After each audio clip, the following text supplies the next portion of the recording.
ఏపీలో కూటమి ప్రభుత్వం అధికారంలోకి వచ్చాక విపక్ష వైసీపీకి అధికార పార్టీలైన టీడీపీ, జనసేన, బీజేపీలకు మధ్య సాగుతున్న పోరు నిత్యం చూస్తూనే ఉన్నాం.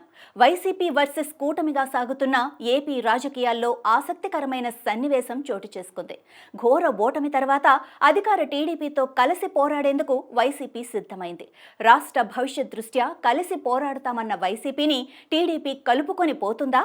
ఒకవేళ అధికార పార్టీ, ప్రతిపక్ష పార్టీలు కలిస్తే ఇది రాష్ట్ర రాజకీయాలకు శుభ పరిణామంగానే భావించాలి.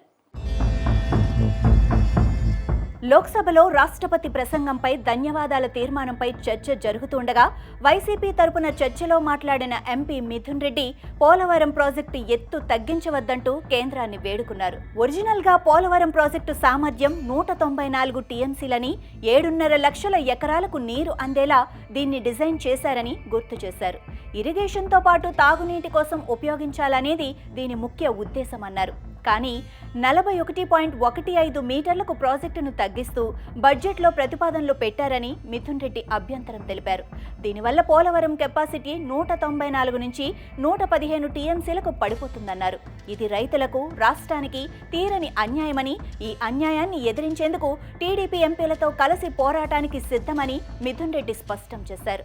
పోలవరం ఎత్తు తగ్గిస్తే ఆంధ్ర రాష్ట్ర ప్రజలు క్షమించరన్నారు.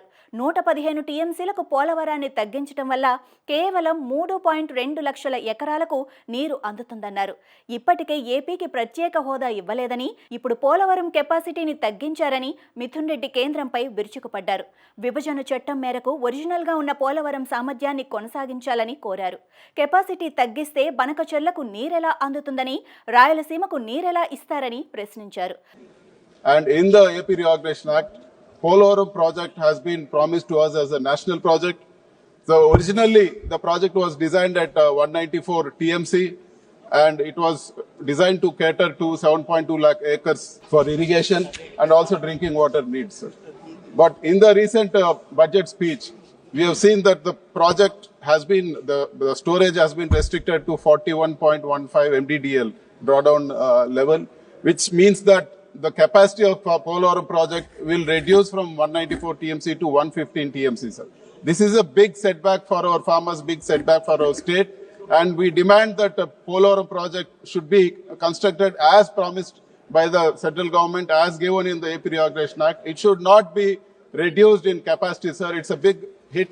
The capacity, if it is reduced to 115 TMC, it's going to cater to only 3.2 lakh acres of irrigation against 7.2 lakh acres which has been promised, sir. This is a big setback, and I really urge even the Telugudesam MPs, we are ready to work together on this, sir. The people of Andhra Pradesh will not forgive us if this is going to be implemented in the state.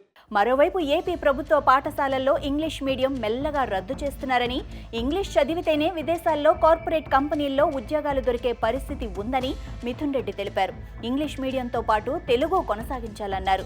RBI నిబంధనలకు విరుద్ధంగా మార్గదర్శి 2,600 కోట్ల రూపాయల కుంభకోణానికి పాల్పడిందని, ప్రజల డబ్బును ఇతర కంపెనీలకు మళ్లించారని మిథున్ ఆరోపించారు. Sahara, Sharada కుంభకోణం కంటే మార్గదర్శి కుంభకోణం పెద్దదని, మార్గదర్శిపై 1,000 కోట్ల రూపాయల జరిమానా విధించాలని, మార్గదర్శి కుంభకోణంపై దర్యాప్తు జరపాలని కోరారు. డిపాజిటర్ల డబ్బు తిరిగి చెల్లించకుండా వాటిని రెన్యువల్ చేస్తున్నారని, ఈ అంశంపై ప్రధాని జోక్యం చేసుకుని చర్యలు తీసుకోవాలన్నారు. విశాఖ స్టీల్ ప్లాంట్ను ప్రైవేటీకరణ చేయవద్దని, కడప స్టీల్ ప్లాంట్ విషయంలో జిందాల్ గ్రూపును పిలిచి మాట్లాడాలని కూడా కేంద్రాన్ని మిథున్ రెడ్డి కోరారు. విద్యార్థులు డ్రగ్స్కు బానిసలవుతున్నారని, వీటి నిర్మూలనకు కేంద్ర ప్రభుత్వం కఠిన చర్యలు తీసుకోవాలని కోరారు.